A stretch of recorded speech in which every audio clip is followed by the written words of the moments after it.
کے لوگوں نے عقیدت کو ہی دین سمجھ لیا ہے. عقیدت کو ہی دین سمجھ، اس لیے وہ جو احترام ہے شرک کے اثار میں ہو جاتا ہے. ٹھیک ہے، لوگ کہتے ہیں یار تم اللہ کو اسی طرح تم لوگ ان لوگوں کو کہتے ہیں. وہ عقیدت ایک احترام ہے. کیا ہے؟ ٹھیک ہے، تمہیں احترام، عقیدت کا مطلب ہی احترام سکھانا اور سیکھنا. کہ مجھے فلان سے محبت ہے، عقیدت ہے، احترام کرے گا تو ان کا. تو دین ایک وقار ہے. ٹھیک ہے، یعنی کہ بلندی، احترام عاجزی. ٹھیک ہے، تو دین والے عاجزی اختیار کرتے ہیں. ٹھیک ہے، انہیں حکم. ٹھیک ہے، یہ فرق ہوتا ہے. شاعر جو ہوتا ہے وہ ان چیزوں کو نہیں دیکھتا، وہ اپنے دل کی آواز کو ہی دیکھتا ہے.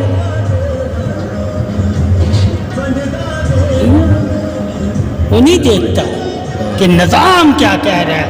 میرے دل کی آواز، جن کے ہاتھوں میں نظام ہے کہیں ان کو سے نظام نہ چھین لے، یعنی کہ فساد نہ برپا ہو جائے، لوگ ہٹ جائیں، نظام سے ہٹ جائیں. تو میری شاعری لوگوں کے نظام سے ہٹاتی ہے لوگوں کو. کہتے دل کی پوری کرو، کیا کرو؟ عقلی ذرائع سے وہ ہٹاتی. اللہ نے عقل سے دل کو آباد کیا ہے، یعنی میں عقلی دلیلیں دے کے دلوں کو زندہ کرتا ہے.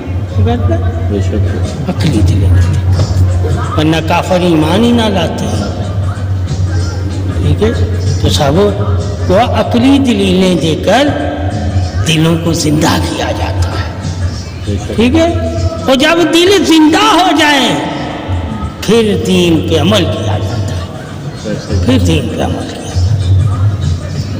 تو اگر مومن دل زندہ رکھے اور دل زندہ نور سے ہوتا ہے تو نور ہی نہ حاصل کرے، اس کی غذا ہی نہ حاصل کرے، تو اس مومن نے بھی اپنے ایمان پہ ظلم کیا ہے، جیسے نفس پہ ظلم کیا جاتا ہے.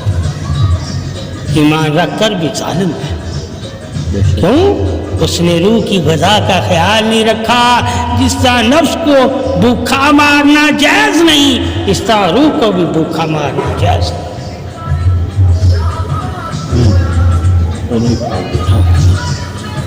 جب مومن کو پتا ہوگا قیامت والے دن مجھ سے حقوق پوچھے جائیں گے، نفس کی خوراک بھی مجھے بتائی گئی جو حلال ہے، میں نے اس کو دینی ہے، اور روح کی خوراک بھی مجھے بتائی گئی. بتانے کا مقصد کیا تھا؟ تاکہ غافل نہیں ہونا. غافل نہیں ہونا. تو اگر علم ہونے کے باوجود انسان غافل ہو جائے تو اس نے بھی اپنی جان کے ساتھ ظلم ہی کیا.